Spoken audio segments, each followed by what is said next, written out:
So we'll have a little bit of a break here. See if we can get an update on our scores.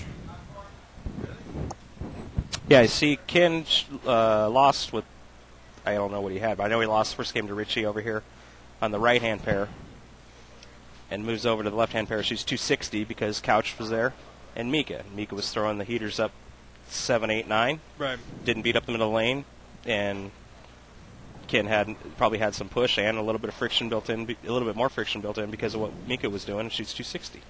Let's so see what Ken shot 202 the first game. You follow the wrong people. Your chances of winning an event are pretty slim. Yeah. Let's give you a little rundown of the scores here. Ryan Simonelli and Steve Jaros tied at 279 in game one. Mika over Couch 270, 259. Walter Ray over Bill O'Neill 269 to 218. Oh, somebody's getting up here. And how good's Walter Ray been on the fresh this week? Wow. Wes He's good on everything. 279 to 226 over Pete Weber. Mike Fagan 231 over Joe Saccone 212. Mike Scroggins 243 over Ken Smart 231. And Tommy DeLuce Jr., a loser 234 to Brad Angelo's 247. That's everything out of game one. You see Joe C. moving over to start game three. And our matchups will be Joe C. against Mike Scroggins. And on the other pair will be Wes Malott against Brad Angelo. Joe just missed a single pin. It's pretty rare for Joe because he's a pretty good spare shooter. Just full frontal nudity when you miss single pins out here, especially match play. Because the guy, you're like, here, you just take your wallet out and give it to the guy. Absolutely. Just kick me square in the middle. Because the one thing I learned, Mike Miller taught me this, is you ever make match play and you're bowling against this level of bowler, a guy opens, throw a double on him. No matter what, you throw a double on him, it breaks him. I don't care how good that guy is. He's pressing. He gets up to throw his next two shots. He wants to match you. He's got to catch up. He's thinking about it. See, Joe's thinking about the open. That shot was irrelevant. He's thinking about the open. Now Scroggins is going to go up. Joe beat himself up about that open for the next 2 weeks. Yeah. But he'll be thinking about tomorrow in the Pro-Am.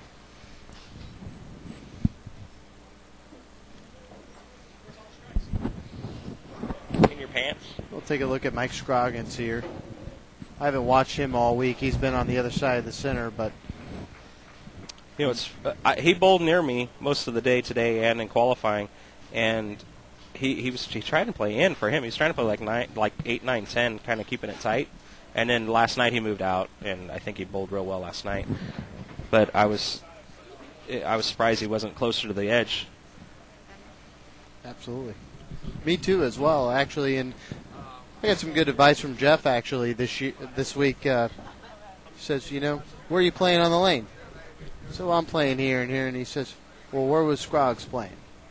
I couldn't answer that. And he says, you always got to pay attention where Scroggins is playing because he defines the friction. Right. He's going to play right there. And it makes sense to me. He has to. His ball won't hook. Absolutely. Absolutely. And it makes sense that 8, 9, 10 would be hooking like it was in those first sets. And then as we saw, all the lefties actually made that big move out, especially late last night. Right. All right, guys. Well, I'm going to let you guys go here. We're going to bring in Rhino. Appreciate the famous stopping in. Carmen Salvino. The namesake of the tournament is going to come in for a while and have a chat with us. But thanks, Rhino. Appreciate it. Stop in anytime, man. Thanks, Rhino. My pleasure. Thank you, Rhino.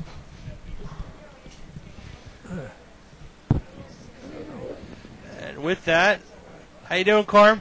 I'm doing great, Jeff. Doing great.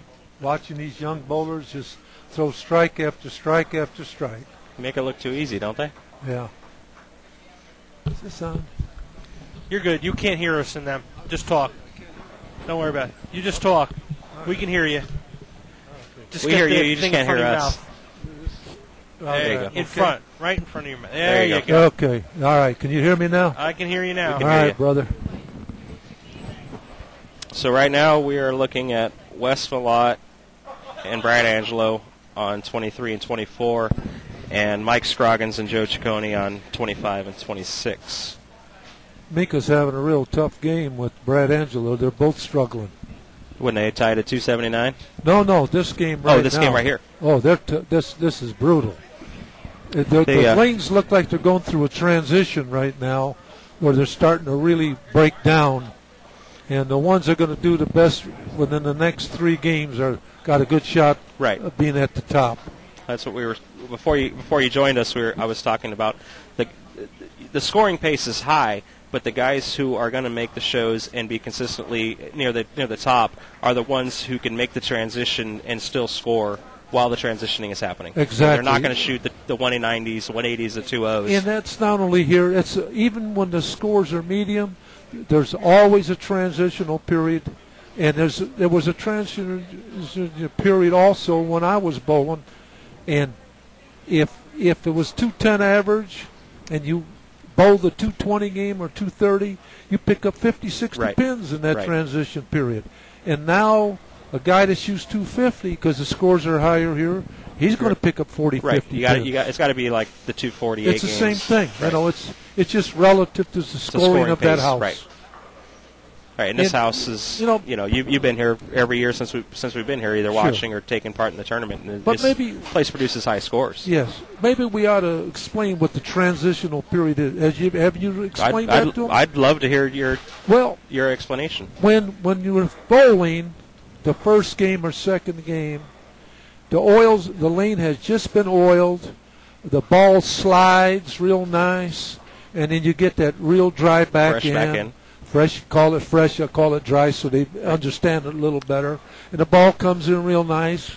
And then as this break starts to break down a little bit, you move into a little deeper oil so the ball slides. Correct. And then the back end is still dry. It's not the carry down of the oil's not there yet. All of a sudden you get about the third game. Now the front end's getting a little drier, the back end's getting a little slick, so you start to lose the consistency of the arc. And as you migrate to the middle of the lane, now you're crossing the bulk of the pattern. And then you're going to cross paths of oil and ball tracks. Right. And that makes it very difficult, and the guys or the women that could adjust to that. Now, speaking of the women, I want to bring something to the attention of the public that a lot of people may or may not realize. If you take 2 young bowlers, a woman and a man, that have never bowled before in their life, a woman will start out with a much better style than a man. Did you know that? Fundamentally, yeah. Absolutely. Why? Less muscle mass, I would There imagine. you go. Women learn to bowl by coordination and rhythm, and men start out with muscle until they learn to bowl with coordination and put that strength into coordination, then they go past women. Right. But today's women are working out more. Their arms and their hands are stronger. And I think women need to do a little more wrist curls. Yeah. And because if they get a little stronger ball, they still get to the line great. I mean, I never see them off balance. No, fundamentally, they're better than we are. Yes, they get to the line. At the current age of a professional bowler, let's say, is 30. I'm 35. Yeah. Anybody my age and younger who's out here bowling, and now that the women are out here bowling, they're fundamentally more sound athletes. Absolutely. Does that mean they're better with the way the scoring pace is and the power game plays? Not yet. But if the powers that be allow the balls to be non-regulated to a certain aspect as the way they are, they will ascend and be competitive with us on a weekly basis. Yes. I believe that.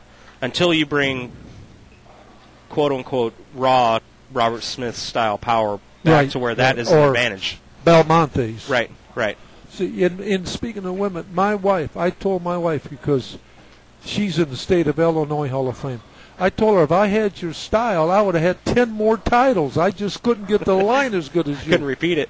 Yeah, see, I'd fall off balance and crank when it blow the rack, but I did that for muscle. And then you throw one good and leave a half 10. Yeah, oh, yeah. That's, yeah. But it's interesting. Now you watch a guy like Wes Millant, he gets to the line beautifully. Walter Ray, all these. Now, Walter Ray is not as